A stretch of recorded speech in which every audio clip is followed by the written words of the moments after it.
I was able to make $500 in the month of September just from doing client work.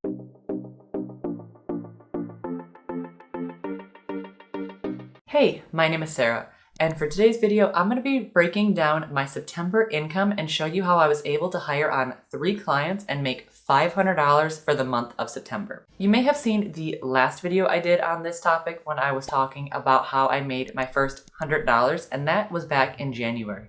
And now in September, I have been able to scale to $500. Let's get started. So first, let's talk about the most important part, which is the income. But make sure you stick around until the end, because after the income report, I want to teach you how I was able to get clients for my business and also keep them coming back. It's some really important information, so you want to make sure that you don't miss it. So if you're unaware of the services that I offer a monthly Pinterest management where I take over your account for the month. I have a few other services that I offer, but the one that I sold this month was just my Pinterest management. So 2 of my clients paid early into the month of August, but since they didn't start their services until September, I counted it as September income. So I have one client that requested 5 pins a day. And as you can see in this screenshot, they paid $230 on August 16th. And with PayPal fees, I made $221.48. And now the next client I had requested 3 pins a day, but since I don't have a specific package for 3 pins a day, I just have a kind of make your own package. We negotiated on a price and came up with $140. I also charge $30 for the keyword research doc that I do for your account, and she signed me on to do an extra keyword research document for one of her clients as well. So her total was $200, which came out to be $189.53. My last client is a client that I've had for the longest. As you can see in the screenshot, they paid on September 4th, and I made $115.32 from this client. So the total that I made for client work in the month of September is $526.33, which is the most that I have ever made in a month. So with that out of the way, let's talk about actually getting clients, because this is a really viable way to make an income when you are first starting out making money blogging. So the first tip that I have for you is to have a sales page on your website. But no matter what services you do, you should always have a sales page. I'm assuming at this point that you already have a website. And if not, you want to get a website as soon as possible. I recommend buying your hosting from SiteGround, which is the hosting provider that I have been using for quite a few years now. They are relatively expensive, but they are really good for hosting your website. I'll leave some information down below if you don't already have a website. And there are a few things that you want to include on your sales page to make sure that you can actually make the sale and get the client. I see a lot of bloggers making a lot of mistakes on their sales page, and I can only imagine that they are pushing away clients when all they need to do is just a few tweaks to their sales page,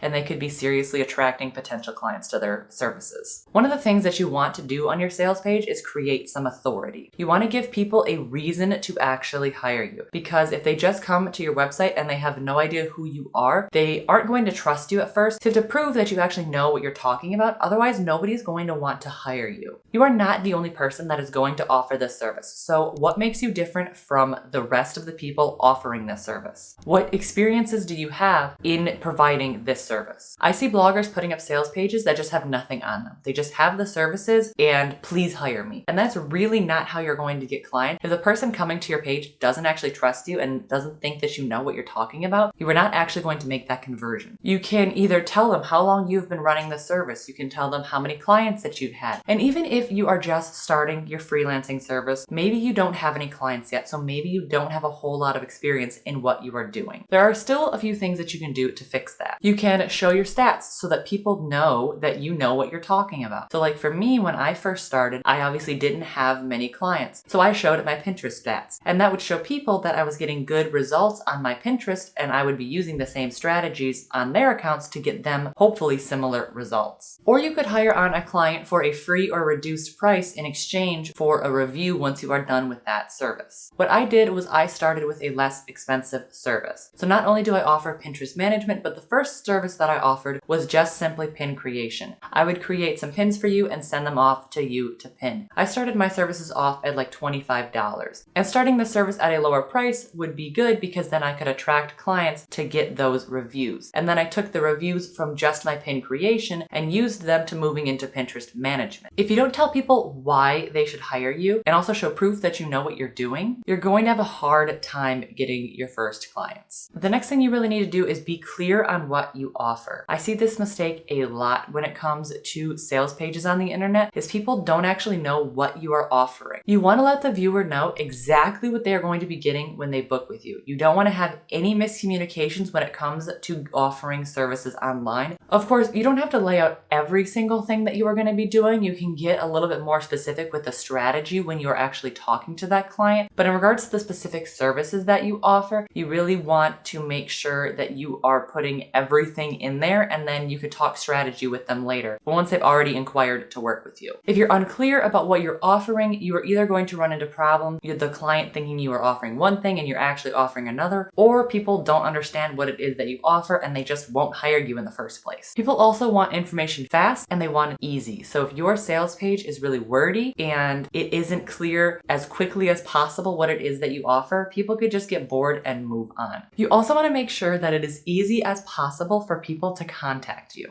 If somebody has to jump through a million hoops just to contact you, you've already lost them as a customer. One way you could do this is by giving them as many avenues to contact you as possible. That way they can pick one that is most comfortable or convenient for them and use that. You could either offer ways for them to contact you on social media, or you can leave an email for them to contact you at. Or the easiest way is to just leave a contact form right on the page. If your client has to go to a second page just to contact you, some people may not decide to take that step. So you have a better chance of booking that client if they can just contact you through a contact form straight on that page. And this is something that is super easy to set up. You can look at my sales page as an example because I have a few contact forms on there. And on my page, I tell them what headline to use in the contact form so that I can easily pick out clients through the bunches of emails that I get. This just makes it super easy for the customer because they have everything on one page. I highly recommend that you use some of the techniques that I have on mine because this has helped me get quite a few clients to my business. So I'll leave a link down below to my contact page if you want to check it out in the description.